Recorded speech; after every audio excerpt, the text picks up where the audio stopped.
ආයිබෝන් හැමෝටම පොලිස් සැඳිරි නීතිය කියලා එකක් දාලා තියෙනවා හෙට ජූලි 9 විරෝධතා අඩපණ කරන්න හිතාගෙන. නමුත් මම හිතන විදිහට මේ අනීතික පොලිස් ඇඳිරි නීතිය නිසා සිද්ධ වෙන එකම දේ තමයි ඊයේ සාමාන්‍යයෙන් හෙට ගෙදරට වෙලා ඉන්න හිතාගෙන හිටපු බොහෝ දෙනාත් අවසානයේ පාරට එන පොටක් තමයි පාදගෙන තියෙන්නේ මේ අනීතික පොලිස් ඇඳිරි නීතිය කියලා දෙයක් දාගෙන. හොඳට මතක තියාගන්න පොලිස් ඇඳිරි නීතිය කියලා දෙයක් ලංකාවේ නීතියේ නැහැ. පොලිසියට පොලිස් ආඥා පනතට අනුව එහෙම ඇඳිරි නීතිය පනවන්න බෑ. එහෙම ඇඳිරි නීතිය පනවලා මොකක් හරි නියෝගයක් මොන හරි නිවේදනයක් නිකුත් කරලා තියෙනවා නම් ඒක නීති විරෝධී. ඇඳිරි නීතිය පනවන්න පුළුවන් එකම ක්‍රමය 1988 මහජන ආරක්ෂණ පනතට අනුව ජනාධිපති විසින් නිකුත් කරන ගැසට් නිවේදනයකින් ඇඳිරි නීතිය පනවන එක. පොලිස්පතිට මාධ්‍ය නිවේදන හරහා එහෙම නැත්නම් පොලිසියට මාධ්‍ය නිවේදන හරහා ඇඳිරි නීතිය දාන්න බෑ. ඒක අනීතිකයි, නීති විරෝධී, පුරවැසියන්ගේ මූලික අයිතිවාසිකම් කඩකිරීමක්. ඒ විදිහට පුරවැසියන්ගේ මූලික අයිතිවාසිකම් කඩකළොත් ඒ මූලික අයිතිවාසිකම් කඩ කරන නිලධාරියාට සිද්ධ වෙනවා නීතිය ඉදිරියට ගිහිල්ලා ඒවට උත්තර දෙන්න. ඒ මූලික අයිතිවාසිකම් කඩ වෙන ජනතාවගේ ඒ අයිතීන් කඩවීම සම්බන්ධයෙන් වන්දි ගෙවන්න. ඒ හින්දා ඒ අවදානම බාර ගන්න ලෑස්ති නම් විතරක් මේ අනීතික නිවේදන ක්‍රියාත්මක කරන්න කියලා මේ නිලධාරීන්ට ඉල්ලා සිටිනවා. ඒ වගේම හොඳට මතක තියාගන්න අප්‍රේල් මාසේ ජනාධිපති ගැසට් නිවේදනයකින් නිකුත් කරපු පනවපු ඒ ඇඳිරි නීතියත් අපි අභියෝගයට ලක් කරලා තියෙනවා ශ්‍රේෂ්ඨාධිකරණය හමුවේ. ඒ ඇඳිරි නීති ගැසට් නිවේදනයට විරුද්ධව මාත් ඇතුළුව තවත් දෙන්නෙක් මූලික අයිතිවාසිකම් පෙත්සම් ගොනු කළා. ඒ පෙත්සම් විභාගයට ගන්න ශ්‍රේෂ්ඨාධිකරණය තීන්දුව කළා. මේ කියන්නේ මේ පොලිසිය මාධ්‍ය නිවේදන වලින් දාපු ඇඳිරි නීතිය නෙවෙයි, ගෝඨාභය ගැසට් එකකින් දාපු ඇඳිරි නීතිය ගැන අප්‍රේල් මාසේ. ඒ නඩුව ජූලි 15 වෙනිදා විභාග වෙනවා. ඒ නිසා ඒ ගැසට් නිවේදනයටත් විරුද්ධව ඒක අභියෝගයට ලක් කරලා අධිකරණයට යන්න පුළුවන් නම්, නීතිමය ක්‍රියාමාර්ග වලට යන්න පුළුවන් නම් මේ පොලිස් ඇඳිරි නීතිය වගේ නීති විරෝධී අනීතික නිවේදන ගැන බය වෙන්න මේ රටේ පුරවැසියන්ට කිසිම හේතුවක් නැහැ. මේ වෙනකොට ශ්‍රී ලංකාවේ නීතිඥ සංගමය නිවේදනයක් නිකුත් කරලා තියෙනවා මේ ඇඳිරි නීතිය සම්බන්ධ මාධ්‍ය නිවේදනය නීති විරෝධී කියලා, අනීතිකයි කියලා. ඒ වගේම නීතිඥ සංගමය මේ රටේ සාමාන්‍ය ජනතාවගෙන් ඉල්ලා සිටිනවා සාමකාමීව තමන්ගේ මූලික අයිතිවාසිකම් අභ්‍යාස කරන්න කියලා. ඒකට කිසිම බාධාවක් නැහැ කියලා. ඒ හින්දා සාමකාමීව මහජන විරෝධතා පවත්වන තාක්කල්, ඔබේ අතින් නීතිය කඩ නොවන තාක්කල්, ඔබේ අතින් මහජන දේපොළ විනාශ නොවන තාක්කල් කිසිම ලෙසකින් මේ පොලිස් ඇඳිරි නීතිය කියන එක වළංගු වෙන්නේ නැහැ. ඒකට නීත්‍යානුකූල පදනමක් නැහැ. ඒ හින්දා හොඳට මතක තියාගන්න හෙට දවසේ මේ නීති අතට අරගෙන දේපල විනාශ කරලා එහෙම නැත්නම් මිනිස්සුන්ට හිරිහැර කරලා පිස්සු කෙලින්න ලෑස්ති වෙන්න එපා. වගකිව යුතු පුරවැසියෝ විදිහට තමන්ගේ මූලික අයිතිවාසිකම් අභ්‍යාස කරන්න සූදානම් වෙන්න. ඒක වළක්වන්න කාටවත් බෑ. පුරවැසියන්ගේ කිසිවෙකුටත් අභියෝග කළ නොහැකි ඒ වරප්‍රසාදය තමයි ඔබේ මූලික අයිතිවාසිකම්. ඒ හින්දා මේ කිසිම දෙයක් ගැන බය වෙන්න එපා. අපි හෙට සංවිධානය කරලා තියෙනවා කොල්ලු පිටියෙන් ලිබර්ටි වටරවුමෙන් දවල් 2ට පටන් ගන්නවා පාගමනක්. ඒ පාගමන යනවා ගාලු මෝදර අරගල භූමියට. මේ කිසි දෙයක් වෙනස් වෙන්නේ නැහැ. මොකද පොලිස් ඇඳිරි නීතිය අපි දන්න නීතියට අනුව වළංගු දෙයක් නෙවෙයි. එහෙම ඇඳිරි නීතිය පනවන්න බෑ. කිසියම් විදියකින් එහෙම ක්‍රියාත්මක කරන්න આવොත් අපි මේ නිලධාරීන්ට විරුද්ධව නීතිමය ක්‍රියාමාර්ග ගන්නවා. මම ජනාධිපති ගෝඨාභය රාජපක්ෂගේ ගැසට් නිවේදනයට විරුද්ධව ගිය පාර නිකුත් කරපු ඇඳිරි නීති ගැසට් නිවේදනයට විරුද්ධව නඩු පවරපු කෙනෙක්. ඒ නඩුව විභාගයට ගන්න ශ්‍රේෂ්ඨාධිකරණය තීන්දුව කරලා තියෙනවා. ඒ නිසා හෙට මේ අනීතික මාධ්‍ය නිවේදන වලින් කවුරු හරි එහෙම සෙල්ලම් කරන්න එනවා නීතියත් එක්ක අපි නීති අනුකූලව මේ ගනුදෙනුව බේර ගන්න ලෑස්ති. ඒක බොහොම පැහැදිලිව කියන්න ඕනේ. ඒ වගේම මේ වෙනකොට මාධ්‍ය නිවේදන නිකුත් කරලා තියෙනවා. මම හිතන්නේ දේශපාලන පක්ෂවල නියෝජිතයොනුත් නිකුත් කරලා තියෙනවා. දේශපාලනඥයොත් නිකුත් කරලා තියෙනවා. හැමදෙනාම හෙට ભેදයක් නැහැ. ඕනෑම කෙනෙක් හෙට පාරට බහින්න. වැදගත් වෙන්නේ පාරට බැහිම පමණයි. පාරට බහින්නේ කාත් එක්කද කියන එක ඊළඟ කාරණේ විදිහට හිතා ගන්න. ඒක දෙවෙනි ඒක ද්විතීයික කාරණයක්. කොහොම නමුත් මම නැවත වතාවක් කියන්නේ මේ පොලිස් ඇඳිරි නීතිය කියන දේ නීති අනීතිකයි කියලා ඒකෙන් ඔබට කියවෙන්නේ නැහැ. ඒකෙන් ඔබට නීතිය අතට ගන්න කිසිම අයිතියක් ලැබෙන්නේ නැහැ. ඒ වගේම මිනිස්සුන්ට හිරිහැර කරන්න, මිනිස්සුන්ට කරදර කරන්න, අඩන්තේට්ටම් කරන්න, දේපල විනාශ කරන්න කිසිම අයිතියක් ලැබෙන්නේ නැහැ.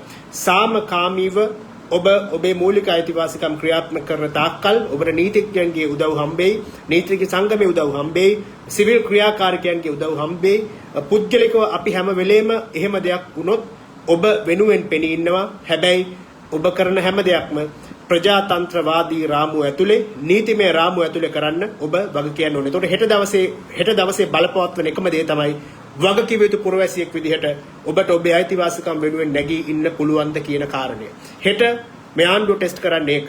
ඒ හින්දා ඒ ටෙස්ට් එකෙන් පාස් වෙන්න නම් හැමතිස්සෙම හොඳට මොලේ කල්පනා කරලා, ඔළුව කල්පනා කරලා, සිහි කල්පනාවෙන් තමන්ගේ වගකීම තේරුම් අරගෙන නීත්‍යානුකූලව, වගකීම් සහගතව හෙට මේ විරෝධතාවලට සම්බන්ධ වෙන්න ඕනේ. සාමකාමී විරෝධතා පැවැත්වීම මේ රටේ ආණ්ඩු ක්‍රම ව්‍යවස්ථාවෙන් ඔබේ ව්‍යවස්ථාවෙන් ඔබට තහවුරු කරලා දීලා තියෙන අයිතිය. මම හෙට සම්බන්ධ වෙන විරෝධතාවලට හෙට උදේ 8ට මම කඩුවතින් පිටත් වෙනවා. පයින් යන්නේ. කැමති කෙනෙකුට මාත් එක්ක එන්න පුළුවන්. නමුත් මම කවුරුවත් ආවත් නැත්නම් ඒ ගැන තරහ වෙන්නේවත්, ඒ ගැන විශේෂ සතුටටපත් වෙන්නේ නැහැ. පයින් යනවා නුවරපාර දිගේ කොළඹට. කොල්ලුපිටියට යනවා හවස 2 වෙනකොට. හවස 2ට කොල්ලුපිටියෙන් පටන් ගන්නවා නිදහසේ පාගමන. කොල්ලුපිටිය මන්සන්දියෙන් ලිබර්ටි වටරවුමෙන් නිදහසේ පාගමන ගාලු මෝදුර අරගල භූමියට යනවා. අපි හෙට කිසිම ලෙසකින් ප්‍රචණ්ඩත්වයේ ප්‍රවර්ධනය කරන්නේ නැහැ. ප්‍රචණ්ඩත්වයට ඉඩ තියන්නේ කණ්ඩායමක් විදිහට අපිත් එක්ක යන පිරිස. අපි අනිවාර්යයෙන්ම වුන් බැඳ තබා ගන්නවා අවිහිංසාවාදී විරෝධතා ව්‍යාපාරයකට. ඒ ගැන සම්පූර්ණ වගකීම අපි බාර ගන්නවා. කිසිම කෙනෙකුට ගල් කැටයකින්වත් හානියක් ති කරන්න අපි ඉඩ තියන්නේ නැහැ, විශේෂයෙන්ම අපිත් එක්ක යන කණ්ඩායමට. ඒ නිසා හෙට අපි කරන්නේ ලංකා ඉතිහාසයේ මෙතෙක් ඔබ දැක නැති විශාලතම ජන බලය සාමකාමීව නිර්මාණය කිරීම. ඒ වගේ සාමකාමී ජන බලයක් ලෝකේ හැම ඒකාධිපතියෙකුගේම හයියට වඩා බලවත්. ඒ වගේම ලෝකේ මීට වඩා දරුණු ඒකාධිපතියෝ සාමකාමී ජන බලය හමුවේ, ප්‍රජාතන්ත්‍රවාදී මිනිසුන්ගේ ජන බලය හමුවේ පරාජය වෙලා ගෙදර ගිහිල්ලා තියෙනවා. ඒ හින්දා කිසිම ලෙසකින්වත් මේ සාමකාමී රාමුවෙන් බැහැර වෙන්න ඔබට හේතුවක් නැහැ. ලෝකේ පුරාම ඇත්ත ජයග්‍රහණ දිනාගෙන තියෙන්නේ සාමකාමී විරෝධතා කරුවන්, සාමකාමී අරගල කරුවන්, සාමකාමීව Tamanගේ මූලික අයිතිවාසිකම් ක්‍රියාත්මක කළ මිනිසුන්. ඒ හින්දා ගෝඨාභය රාජපක්ෂට විරුද්ධවත් අපි ඒ දැවැන්ත ජනබලය නිර්මාණය කරලා මේ දුර්දාන්ත පාලනය අවසන් කරනවා. ඒ අවසන් කරන්නේ නීති අතට අරගෙන නෙවෙයි. ඊට පස්සේ අපි අඩුම ගානේ මේ ලංකාවේ තියෙන ප්‍රශ්න, ලංකාවේ මේ නිර්මාණය වෙලා තියෙන අර්බුදය, මේ ගෝඨාභය රාජපක්ෂ කොච්චර අගාධයකට මේ රටට ඇද දාලා තියෙනවද කියලා කියනවනම් ඊට පස්සේ කවුරු ජනාධිපති වුණත් මේ රට යථා තත්ත්වයට පත් කරන්න තවත් සෑහෙන කාලයක් ගත වෙනවා. ඒ කියන්නේ මීටත් වඩා ප්‍රශ්න වලට මුහුණ දෙන්න සිද්ධ වෙනවා ඊළඟටපත් වෙන ජනාධිපතිවරයාට. ඒක තමයි මේ විනාශයේ තරම. ඒ හින්දා ගෝඨාභය රාජපක්ෂ අයින් වුණා කියලා ප්‍රශ්න විසඳන්න පුළුවන් තැනක මේ වෙනකොට ලංකාව නැහැ. නමුත් මේ තරම් විනාශයකට මේ රට ඇද දාපු මේ දුර්දාන්ත පාලනයට තවදුරටත් බලය හොබවන්න සදාචාරාත්මක අයිතියක් නැහැ. ඒ නිසායි අපි කියන්නේ ගෝඨාභය රාජපක්ෂ ගෙදර යා යුතුයි කියලා. ඒ නිසා මේ කාරණා එකයි මේ මූලික පණිවිඩය මට ඔබට දෙන්න උවමනා වුණේ. ඒ වගේම ඔබ අහලා තියෙන ප්‍රශ්න වලට මම පුළුවන් විදිහට උත්තර දෙන්නම්. හෙට පැවැත්වෙන විරෝධතා ගැන අහලා තියෙනවා. කිසිම වෙනසක් නැහැ. කිසිම විදිහකින් අපේ සැලසුම් වෙනස් කරන්නේ නැහැ. උදේ 8ට කඩුවතින් මම පිටත් වෙනවා. මම ඔබට ආරාධනා කරන්නේ මාත් එක්ක එන්න කියලා. මට එහෙම කියන්න අයිතියක් නැහැ. මම පිටත් වෙනවා. ඔබට කැමති නම් මාත් එක්ක ඒ වෙලාවට යන්න පුළුවන්. නමුත් ඒක ඔබේ අයිතියක්.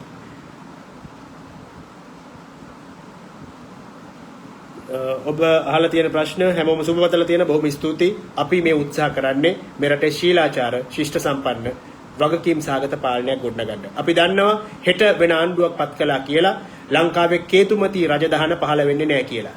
නමුත් අපිට අවශ්‍යයි මේ දුර්දාන්ත පාලනය, මේ ආර්ථික බංකොලොත්භාවය රටේ ඇති කරපු පාලකයාට තවදුරටත් ලංකාවේ බලය හොබවන්න සදාචාරාත්මක අයිතියක් නැහැ කියන එක. ඒ පණිවිඩය ලබා දෙන. ඒ වගේම එතනට වග වෙන තැනට මේ රටේ පාලකයා තල්ලු කරවන්නේ. ඒ නිසා තමයි අපි ගෝඨාභය රාජපක්ෂ ඉවත් විය යුතුයි කියන්නේ. නමුත් ගෝඨාභය රාජපක්ෂ ඉවත් වුණාට පස්සේ මේ රටේ සියලු ප්‍රශ්න එතනින් පස්සේ निराකරණය වෙලා අපිට සාමාන්‍ය ජීවිතයට යන්න පුළුවන් කියන මෝඩ සිහිනේ අපි නැහැ. එහෙම සිහින මවන්න පුළුවන් තැනකත් නෙවෙයි ලංකාව දැන් ඉන්නේ. ඒ නමුත් අපිට වැදගත් මේ අර්බුදය නිර්මාණය කළ පුද්ගලයා ඒකට වගකීම බාර අරගෙන තනතුරෙන් ඉවත් වීම කියන කාරණය ඒ වෙනුවෙන් පෙනී ඉන්න අපිට පුළුවන්.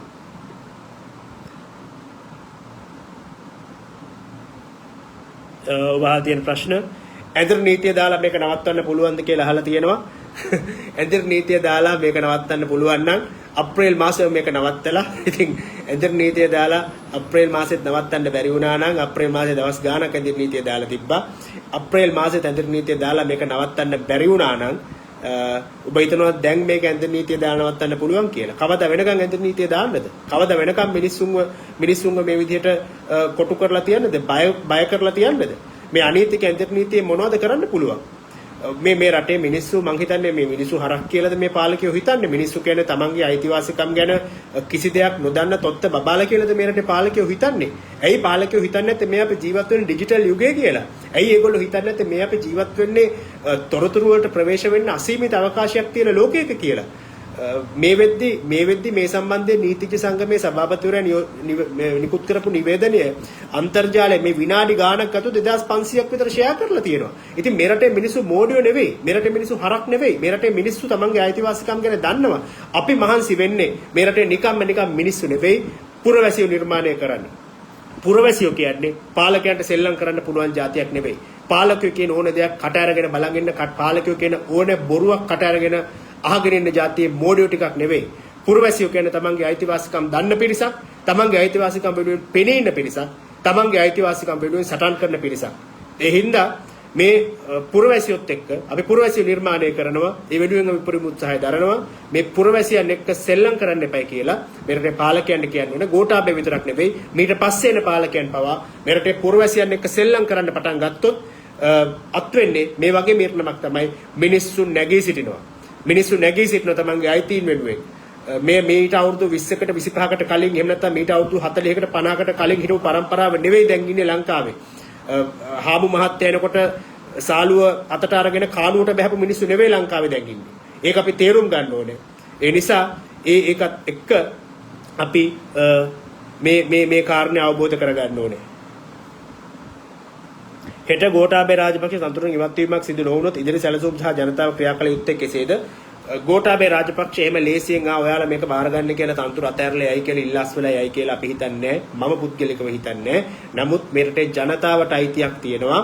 තමන්ගේ මේ සාමකාමී රාමුව ඇතුලේ ආණ්ඩුක්‍රම ව්‍යවස්ථාවෙන් සහතික කරලා දීලා තියෙන මූලික අයිතිවාසිකම් හරහා සාමකාමී විරෝධය දක්වලා පාලකයන් මත පීඩනය එල්ල කරන්න.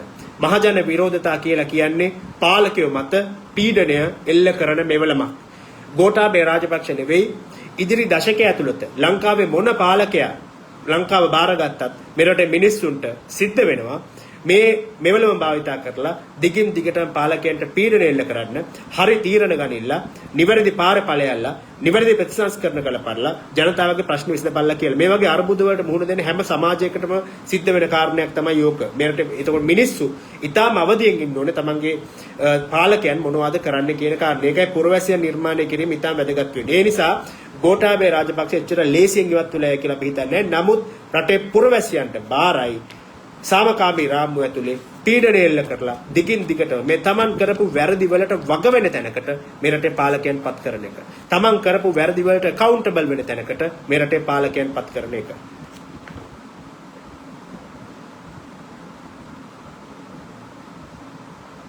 මම හෙට යන්නේ කොහොමද කියලා ගොඩක් දෙනා අහලා තියෙනවා. මම යන විදිහ ගැන විස්තර මගේ Facebook wall එකේ පළ කරලා තියෙනවා.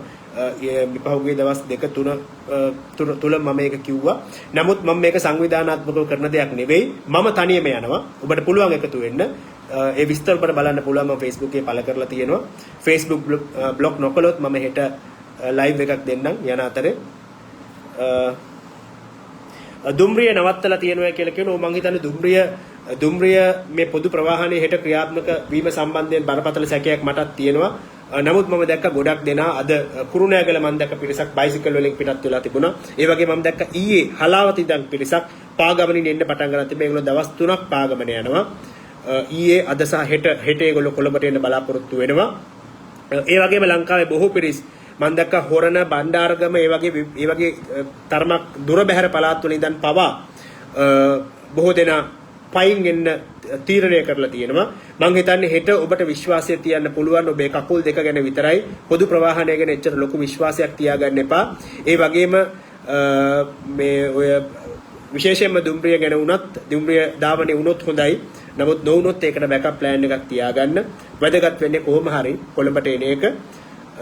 පුළුවන් තරම් කණ්ඩායම් වශයෙන් එන්න. එතකොට මහන්සිය අඩුයි. ඒ වගේම ඔබට යම්කිසි තනි පුද්ගලෙක් කෙනෙකුට විවිධාකාර පොලිස් නිලධාරීන් බියගැන්වීම් කරන්න පුළුවන්. මතක තියාගන්න හේතුවක් ඉදිරිපත් නොකර වරෙන්තුවක් ඉදිරිපත් නොකර හදිසි නීතිය නැති අවස්ථාවක ඔබ අත්අඩංගුවට ගන්න කිසිවෙකුටත් පුළුවන් කමක් නැහැ. මේ මොහොතේ ලංකාවේ හදිසි නීතියක් නැහැ. ඒ හින්දා එහෙම හිතුමතේට අත්අඩංගුවටව අත්අඩංගුවට ගන්න කාවත් අත්අඩංගුවට ගන්න පොලිසියට අයිතියක් නැහැ. මේවා ඔබේ පුරවැසි අයිතිවාසිකම්. නීතිඥයන් ඔබ වෙනුවෙන් පෙනී ඉන්නවා. ඔබ නීතිය අතට අරගෙන පිස්සු නොකෙලෙන තාක්කල් පිස්සු නටන්න නැති තාක්කල් ඔබට නීතිය ආරක්ෂාව තියෙනවා. ඔබ නීතිය අතට අරගෙන මේ දේවල් වලින් ප්‍රමෝදයටපත් වෙලා නීතිය අතට අරගෙන පිස්සු වගේ හැසිරුණොත් හෙට ඔබව ආරක්ෂා කරන්න කවුරුවත් ඉතුරු වෙන්නේ නැහැ. ඒ කාරණේ ඊටාම හොඳින් තේරුම් ගන්න ඕනේ. අපි ඉන්ටර්නෙට් බ්ලොක් කරොත් මොකද කරන්නේ කියලා අහනවා. මේ ඉන්ටර්නෙට් බ්ලොක් කරොත් කරන්න දෙයක් නැහැ. ඉන්ටර්නෙට් බ්ලොක් මේ ලෝකේ දේශපාලන පරිවර්තන සිද්ධ වුණේ ඉන්ටර්නෙට් තියෙනවා නම් හොඳයි. නමුත් ඉන්ටර්නෙට් නැති කාලේදී ඉන්ටර්නෙට් කියලා දෙයක් ලෝකෙට හඳුන්වා දෙන්න හිතපුවත් නැති කාලේ ලෝකේ විප්ලව සිද්ධ වුණා. ලෝකේ දේශපාලන පෙරළි සිද්ධ වුණා. මහජන විරෝධතා සිද්ධ වුණා.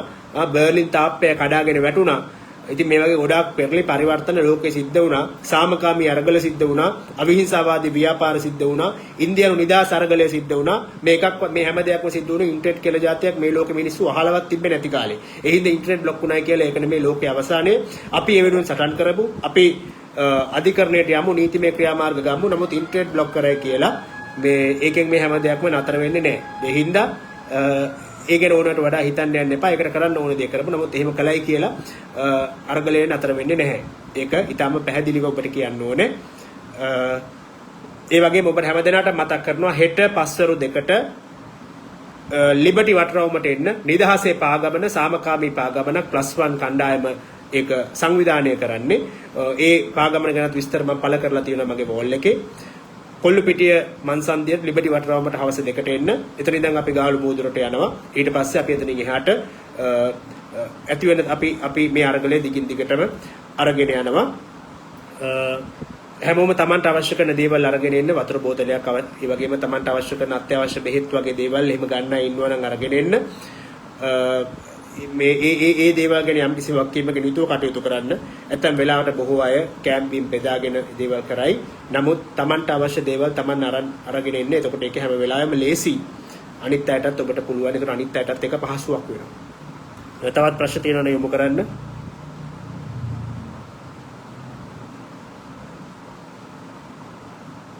කවදාවත් ලෝකේ සමාජ මාධ්‍ය බ්ලොක් කරනවා කියන එක විසඳුමක් වෙන්නේ නැහැ. මිනිස්සු මේ ඩිජිටල් යුගය තුල සමාජ මාධ්‍ය බ්ලොක් කළාට මිනිස්සු sannivedanaya කරන්න ආරක්ෂිත උපාය මාර්ග ඕනතරම් හොයා ගන්නවා.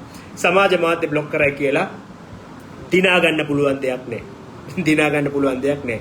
සමාජ මාධ්‍ය බ්ලොක් කරයි කියලා පාලකයන්ට පොඩි ලාභ සිල්ලර සතුටක් ලබන්න පුළුවන්. නමුත් මේ රටේ මිනිස්සුන්ගේ sannivedanaya ඒවෙන් බ්ලොක් කරන්න අවහිර කරන්න පුළුවන් වෙන්නේ නෑ. ඒ හින්දා ඒව මීට කලින් කරලා තියෙනවා. මීට කලින් කරලා ෆේල් වෙලා තියෙනවා. ඒවා සිරිසෙන්ලා කළා. ඒවා රාජපක්ෂ ළම කරලා තියෙනවා. ලෝකේ පුරාම මෝඩ පාලකයෝ ඒ දේවල් කරලා තියෙනවා. නමුත් ඒ වෙලාවෙන් ලබාගත්ත කිසිම ජයග්‍රහණයක් නැහැ. ඒ හින්දා ඔය මෝඩ වැඩ කරන්නේ නැතුව මේ වෙලාවේ කරන්න පුළුවන් දේ තමයි මේ රටේ මහජන විරෝධතා සමනය කරන්න අවශ්‍ය නම් කරන්න තියෙන එකම දේ ගෝඨාභය රාජපක්ෂ ජනාධිපතිවරයා මේ අර්බුදයට වගකීම බාර අරගෙන ජනතාවගේ සමාවිල්ලලා ඉල්ලාස් වෙලා ගෙදර ගියොත් මේ වෙලාවේ මේ පාර්ට බහැලා ඉන්න මිනිස්සු ගෙවල් වලට යයි. කෝල් ෆේස් එකේ කඳවුරු බැඳගෙන මාස ගණන් ඉන්න මිනිස්සු ගෙවල් වල යයි. ඒ අරෙන්න නිකම් මේ ඇඳිරි නීතිය දැම්මා කියලා සමාජ මාධ්‍ය බ්ලොක් කරා කියලා කිසි දෙයක් වෙන්නේ නැහැ. ඒවා නිකම් පාලකයෝ ගන්න මෝඩ ආතල් පමණයි. ඉතින් ඔය මෝඩ ආතල් වලට මිනිසුන්ගේ ප්‍රශ්න විසඳන්න බෑ කියලා විතරක් මතක් කරලා දෙන්න ඕනේ.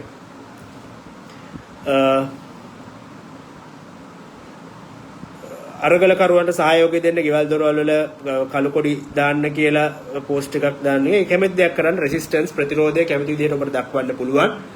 වැදගත් වෙන්නේ ඔබේ පුරවැසියයිතීන් තේරුම් අරගෙන ඒවා ක්‍රියාත්මක කිරීම පමණයි. ඒක කරන්නේ කොහොමද කියන එක ඔබට බාරයි. ඒ ගැන අපිට එහෙම කියන්න බෑ. කාටවත් නීති පනවන්න බෑ. කාටවත් අහවල් විදිහටම කළ යුතුයි කියන්න බෑ. කරන්න පුළුවන් කියන්න පුළුවන් එකම දේ කරන ඕනෑම දෙයක් සාමකාමීව කාටවත් හිරිහැරයක් කරදරයක් නැතුව කරන්න කියලා පමණයි. ඒ අරෙන්න විරෝධතාව දක්වන්නේ කොහොමද කියන එක ඔබ තීරණය කළ යුතුයි. මහා සෙනගක් නිසා කාට හරි කරදරයක් වුණොත් ක්‍රියාමාර්ග ගන්නේ කොහොමද? හැමතිස්සෙම මිනිස්සු මේ මහා සෙනගක් ඉන්නකොට හැම දෙයක්ම මේක පොලිසියෙන් දාලා වගේ අර ඉස්කෝලේ කාලේ ශිෂ්‍ය නායකයෝ දාලා වගේ පාලනය කරන්න බෑ. හැමතිස්සෙම තමන් වගකීමෙන් ඉන්න ඕනේ.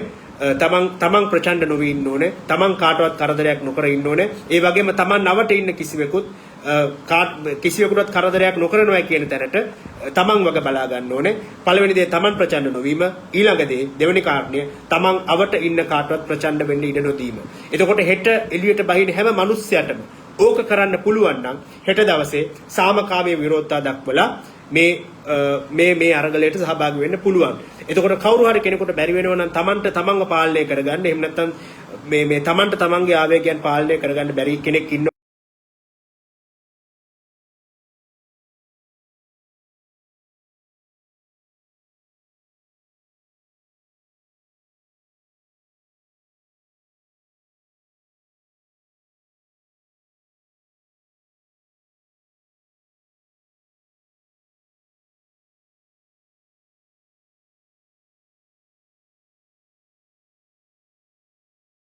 නොවී සාමකාමීව මේ කටයුත්ත ඉදිරියට ගෙන යන්න පුළුවන්කම තිබුණා. හෙට මෙල්බර්න් වල විරෝධතාවක් පැවැත්වෙනවා කියලා හවස 3ට පණිවිඩයක් දාලා තියෙනවා. බොහොම ස්තුතියි. ලෝකේ පුරාම ඒ වගේ සහයෝගීතාව මේ ලංකාවේ අරගලය කරන අයට සහයෝගය දක්වලා පවත්වන විරෝධතා ව්‍යාපාර අතිශයින්ම වැදගත් වෙනවා. ඒ හැම දෙයක් සම්බන්ධයෙන්ම ඔබට ස්තුතිය පළ කරනවා. ලයිව් එක ඇහෙන්නේ නැහැ කියලා තියෙනවා. දැන් ඇහෙනවා නම් මට පරිවිඩයක් දාන්න නෑ ඇහෙන්නේ නැහැ කියලා තියෙනවා. ඒ නිසා මම ලයිව් එක නවත්තනවා. අපි බලමු මොකක්ද මේකට කරන්න පුළුවන් කියලා. මම නැවත මේ ප්‍රශ්නේ හදාගෙන එන්නම්. බොහොම ස්තුතියි ඔබ සියලු දෙනාටම.